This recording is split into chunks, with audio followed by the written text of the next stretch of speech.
ආයිබෝන් කියලා හැමදෙන්න පිළිගන්නවා මගේ YouTube channel එකට. එතකොට මම කිව්වා වගේ කලින් අද ෆික්ස් ඩිපොසිට් කියන්නේ එක් දින ප්‍රතිපත්ති පොලිය අනුපාතය 8.75ක් දක්වා වැඩි කරා. කියන්නේ 7.75ක් තිබ්බේ ඒකෙන් 100ට එකක් වැඩි කරා. ඒ කියන්නේ දැන් අපි කලින් හිතන් ඉදී විදිහට වඩා දැන් 100ට එකක් වැඩි කරනවා කියන්නේ සාමාන්‍ය ලෝන් රේටුයි FD රේටුයි වැඩිවීමේ සම්භාවිතාවයක් තියෙනවා. සාමාන්‍ය 100ට 1ක් හෝ ඊට වඩා වැඩි. ඒ කියන්නේ 100ට 2ක් වෙන්නත් පුළුවන්. මේ ඇවිල්ලා ආරම්භුම පමණයි. හරි. ඊට පස්සේ ඕක 100ට 2 3කින් 5කින් විතර වැඩි කිරීමේ සම්භාවිතාවයක් තියෙනවා. ඒකයි මම කිව්වේ පොඩ්ඩක් වේට් කරලා බලන්න කියලා.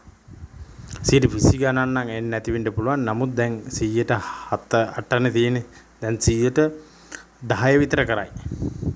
හරි. ඊට පස්සේ 12 විතර කරයි. ඒත් කමක් නැහැ. එතකොට ලීසින් කම්පැනි වල දෙන FD රේට් තව වැඩි වෙන්න පුළුවන්.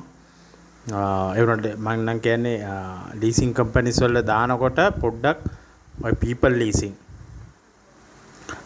වගේ දාන්න ඒව ටිකක් ගොඩක් පරණයි වගේම people's බැංකුවත් එක්ක සබ්සිඩයිරි තියෙන හින්දා අවුලක් ගියොත් ෆන්ඩ් ට්‍රාන්ස්ෆර් කරගෙන හරි ඒවා බේරුමක් කරගන්න පුළුවන්. මට ඒකයි එතන කියන්න ඕනේ. ඔගොල්ලෝ මෙතනද පොලි යම්කිසි ප්‍රමාණයකින් වැඩිවීමකට තමයි පත් වෙලා තියෙන්නේ.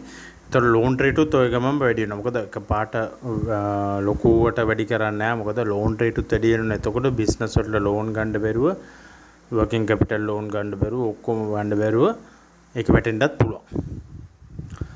රයිට්. ඔය ටික තමයි මට ඔයගොල්ලන්ට කියන්න ඕනේ මේ වැඩිවීම. ඔන්න පටන් ගන්නවා. රයිට්. එහෙනම් නැවත වීඩියෝ එකකින් නැවත හමු.